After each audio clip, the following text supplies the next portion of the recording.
Sir sir ఎవరమ్మా నువ్వు? ఇది స్వార్థ కరపత్రిక. ఏం పత్రిక? సువార్త పత్రిక. దేనికోసం? నిజమైన దేవుడు యేసుక్రీస్తు గురించి తెలుసుకోవాలి. నిజమైన దేవుడా? చిచ్చి, పొద్దున్న పిచ్చగాళ్ళు ఎక్కువైపోయారు. నేనేమైనా అందం అనుకుంటే నువ్వు అడుగులో అయిపోయినావు. సిగ్గుండాలి. నాకు చాలా పనులు కానీ ముందుకి వెళ్ళిపోండి.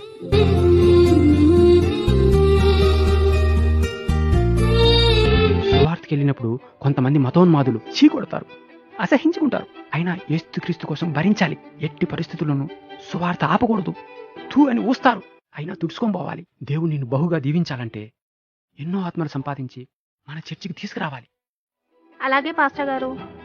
నాకు ముఖ్యమైన మీటింగ్ ఉంది, మళ్ళీ కలుస్తా. సరే.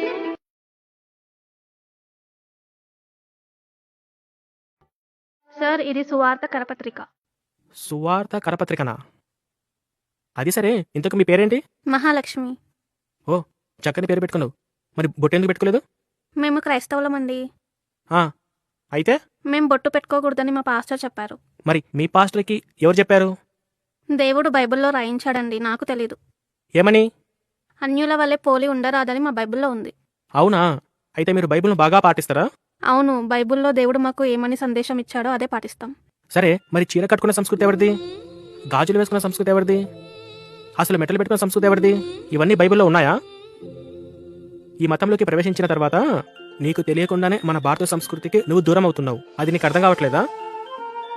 ఎవడు పడితే వాడు అరిస్తే నువ్వెందుకు మౌనంగా ఉండాల్సి వస్తుంది? అసలు ఏంటి కర్మ అని చెప్పి ఎప్పుడైనా నువ్వు ఆలోచించావా?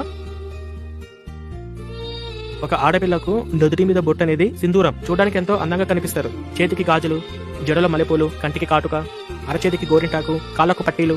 ఈ సంస్కృతి ప్రపంచానికి నేర్పింది మన భారతదేశపు మాత్రమే.